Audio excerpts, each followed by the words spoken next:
Hi, Mr. Jones. My name is Danielle, and I'm a nurse practitioner. I read in your chart that you have a history of high blood pressure that is unmanaged. There are 3 different types of hypertension that we will discuss today. Then I would like to focus on your symptoms and your history.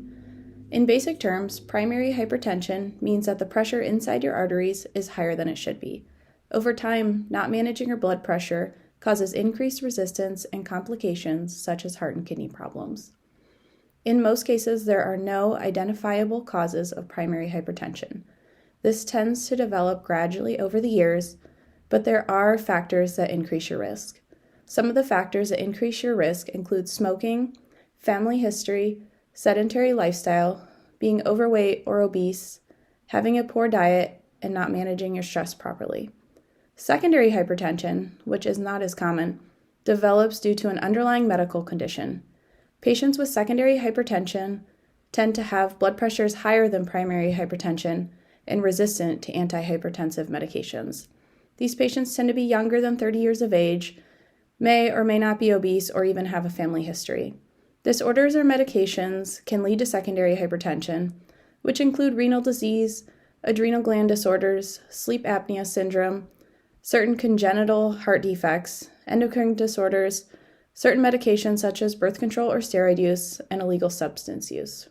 The third type we will discuss is complicated hypertension, also known as malignant hypertension or hypertensive emergency, which is defined as an elevated blood pressure above 180/120, with or one of those numbers being elevated, the patient symptomatic and or showing evidence of end organ damage.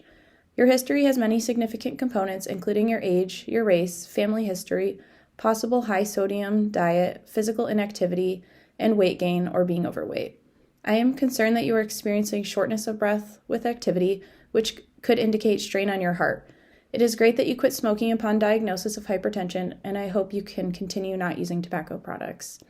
As we talked about above, sustained high blood pressure can lead to issues with your heart. Thickening of the arteries develops, causing the heart to work harder than it normally would. The strain on your heart causes the chambers in your heart to thicken, which is known as left ventricular hypertrophy. Eventually, the heart is unable to pump the blood necessary, which leads to heart failure. Prolonged elevated blood pressure is known as the silent killer because it causes damage to your blood vessels without any symptoms. Of course, you cannot change your age, race, or family history. Changes in your lifestyle that you should be managing include eating a low-sodium diet, reducing your alcohol consumption, increasing your exercise, and properly managing your stress. Those changes will likely lead to weight loss, which will also reduce your risk. Even with taking these steps to modify your lifestyle, you may still need to take medications to manage your blood pressure. Either way, managing your blood pressure is essential. Now, I know that was a lot of information. The information I gave to you today will be on your discharge papers. For your next visit, I want you to focus on eating a low-sodium diet while increasing your fruit and vegetable intake. You must also reduce your alcohol consumption and work on increasing your physical activity. Now, what questions do you have?